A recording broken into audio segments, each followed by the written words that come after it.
नमस्कार, यस भिडियोमा हामी कुरा गर्नेछौँ आर्किमिडीज प्रिन्सिपलको बारेमा। नामले हामी बुझिहालेको होला कि आर्किमिडीज प्रिन्सिपल आर्किमिडीजले दिएको थियो। सो यहाँ हामीले एपोस्ट्रोफी एस राखौँ।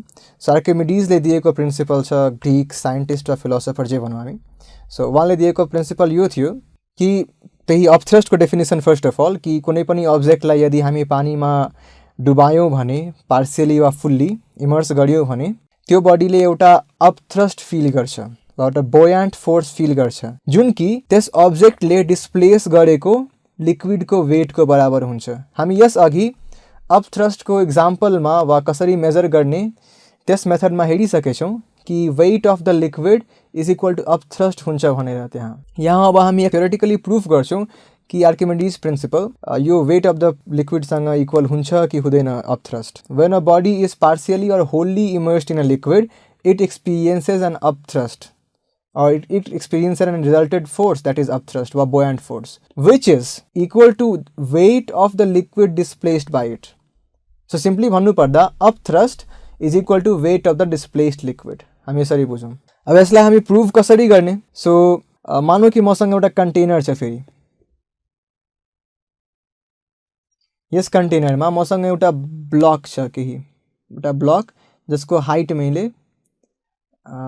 एच माने, यहाँदेखि यहाँसम्म हाइट एच छ भने यहाँ यो यति लिक्विडमा डिस्प्लेस छ। अब टपसम्मको यहाँ माथिसम्मको हाइट यसको वा डेप्थ भनौँ, यसको टप फेसदेखि सर्फेससम्मको डेप्थ यसलाई म माने डी नै माने डेप्थ। ओके, भने यस लिक्विडको जुन लिक्विडमा यो इमर्स्ड छ यस लिक्विडको डेन्सिटी मैले रो माने। अनि माथिको जुन हाम्रो सर्फेस छ, फेरि अब सेम कुराहरू जुन हामी लिक्विड प्रेसर निकाल्ने बेलामा सपोज गरेको थियौँ ती सब कुराहरू म यहाँ फेरि सपोज गर्दैछु। यसको माथिको जुन एरिया छ त्यसको त्यो ए भयो। माने यो क्युबिकल छ भने टपमा पनि ए भने तलमा पनि सबै यो पनि ए होला। अनि यहाँ ग्राभिटेसनल फोर्स वा एक्सेलरेसन ड्यू टु ग्राभिटी मानौ जी छ। सो अब हामी निकाल्छौँ कि माथिको फेसमा, यसलाई म फेस 1 भनौँ, यहाँ म लेख्दिएँ यो फेस 1 भयो अनि यो फेस 2 भयो अनि दुवैतिरको फेसलाई म फेस 3 अनि फेस 4 भन्छु यताको। ओके, सो फेस 1 मा यसले कति फोर्स फिल गर्दैछ वा कति फोर्स लाग्दैछ त्यो पहिला हामी मेजर गरौँ। तर हामीलाई यो थाहा छ कि त्यहाँको pressure is equal to force divided by area. So त्यहाँको प्रेसर फर्स्ट सर्फेसमा, so pressure 1 is equal to force 1 divided by area. Area जलमाथि सेम छ, सो म एरिया 1 गर्न चाहेन। Okay, A1। सो यहाँ यसले के भन्छ कि फर्स्ट सर्फेसमा हाम्रो कति फोर्स लागेको छ, P1 टाइम्स A। भने सेकेन्ड सर्फेसमा जुन हाम्रो तलको बटमको सर्फेस छ, यो सेकेन्ड सर्फेसमा यस्तै F2 लागेको छ। त्यहाँ प्रेसर P2 टाइम्स A भन्न सक्छौँ हामी, एरिया सेम छ। सो त्यहाँको प्रेसर P2 माने मैले। ओके, तर P1 र P2 कति छन् एक्चुअली? P1 P2 हेर्नुभन्दा पहिला एक्चुअली फेस 3 र फेस 4 हेरौँ। यता म एक्चुअली पिक्चरलाई अझै क्ल्यारिफाई गरेर यहाँ हेरौँ। फेस 3 मा फोर्स यतातिर लागिरहेको छ भने फेस 4 मा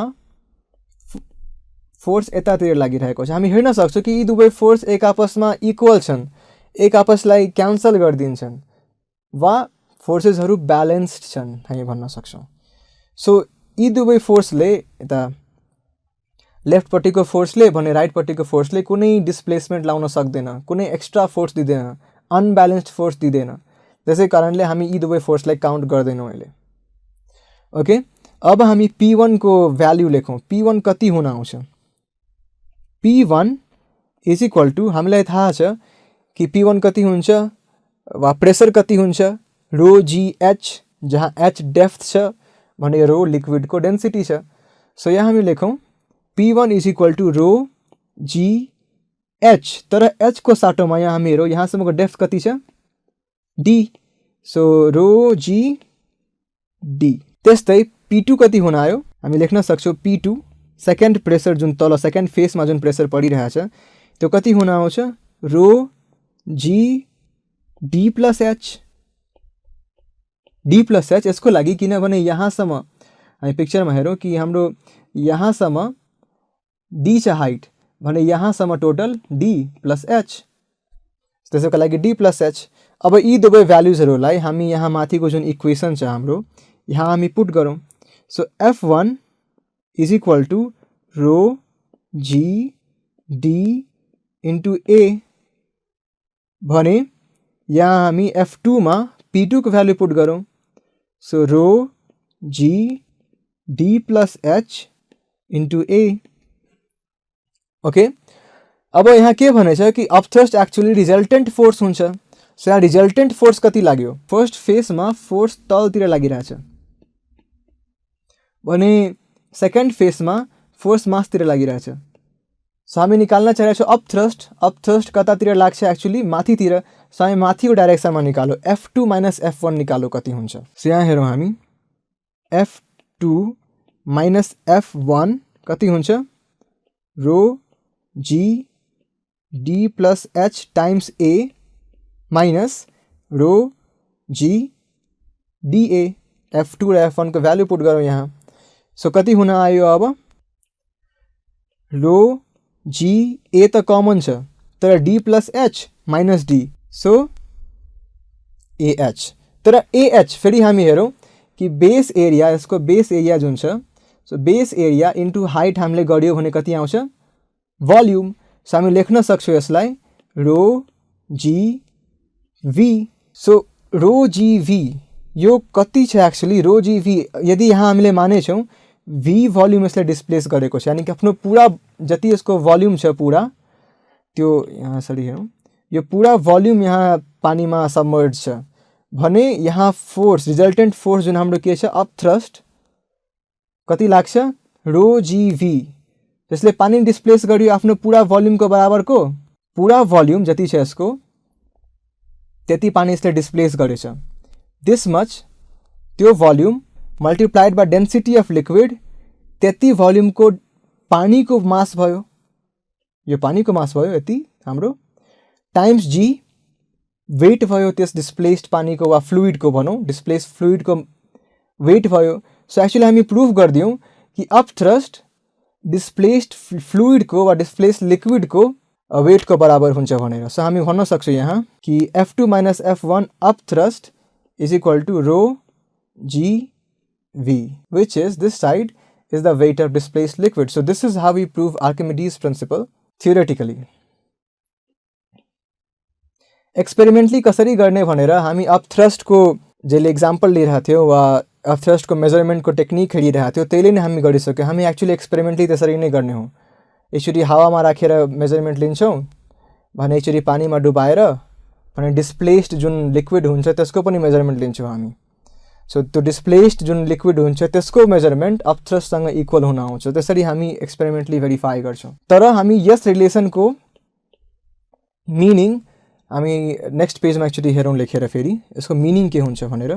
यहाँ हामीले के पाएका थियौँ कि U is equal to rho g V. So यहाँ अपथ्रस्ट हामी लेख्न सक्छौँ फेरि कि अपथ्रस्ट म भने कि हामी तोडेर हेर्छौँ केसँग रिलेटेड छ। So upthrust is proportional to density. Upthrust is proportional to or directly proportional to acceleration due to gravity। यो बेसिकली हरेक केसमा कन्स्टेन्ट नै रहन्छ। जबसम्म एक्सपेरिमेन्ट गर्न मुनमा गइरहेको छैन वा मार्समा गइरहेको छैन तबसम्म यो कन्स्टेन्ट नै रहन्छ। And upthrust the last thing is proportional to the volume displaced. Okay, so डेन्सिटीमा डिपेन्ड गर्छ। म डेन्सिटी यदि चेन्ज गरेँ भने, यदि म बढी गरेँ भने अपथ्रस्ट बढी लाग्छ, कम थोरै गरेँ भने अपथ्रस्ट थोरै लाग्छ। त्यस्तै हामीले कुनै कन्टेनरमा जति पार्ट जति भोल्युम हामी अब्जेक्टको इमर्स गरेको छौँ, यहाँ यति भोल्युम इमर्स भएको छ, सो यो भोल्युमसँग डिपेन्डेन्ट छ। जति अपथ्रस्ट जति भोल्युम सबमर्ज छ त्यतिकै अपथ्रस्ट लाग्छ यसमा, त्यति प्रोपोर्सनल अपथ्रस्ट लाग्छ, त्यतिकै लाग्दैन, त्यति प्रोपोर्सनको अपथ्रस्ट लाग्छ। सो बढी भोल्युम इमर्स छ भने बढी अपथ्रस्ट लाग्छ। सो यसरी हामी बुझ्न सक्छौँ। अब ल अफ फ्लोटेसनमा एकचोटि आउँ, त्यो हामी नेक्स्ट भिडियोमा गर्नेछौँ।